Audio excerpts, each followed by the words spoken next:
এই মার্চ মাসে কিন্তু বেসাল আসার সময়। তো আমরা যারা গাছের কলিগুলোকে কেটে দিই রং আসার পরে বা ফুল নেই না, তাদের গাছে কিন্তু অনেক ভালো গ্রোথ এই সময়টায় হয়।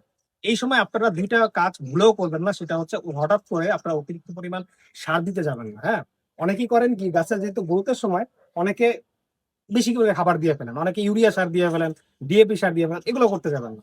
যেভাবে আমি মার্চ মাসের ফুল কেয়ার ভিডিওতে বলেছি ওইভাবে করে খাবার দিবেন। এনপিকে সপ্তাহে 2 দিন দিলেন, একদিন মিক্স ফুড দিলেন, এরকম করে নর্মাল ফিডিং আপনারা যদি করেন তাহলে ঠিকঠাক থাকবে।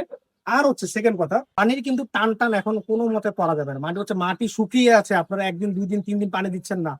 আপনারা দেখবেন এই মার্চ মাসে যখন পানি শুকিয়ে মাটি শুকিয়ে যাবে, আপনারা যদি একদিনও পানি স্কিপ করেন তাহলে কিন্তু আপনাদের গাছ শেষ।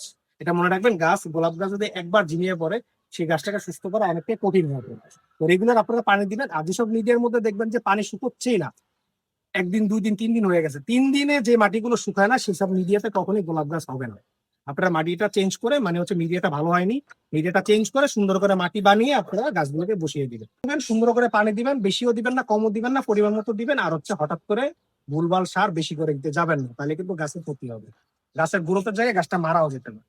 এই জিনিসটা আপনারা অবশ্যই খেয়াল করবেন। ধন্যবাদ আপনাদের সাথে থাকার জন্য। সাবস্ক্রাইব ফলো করে সাথে থাকুন।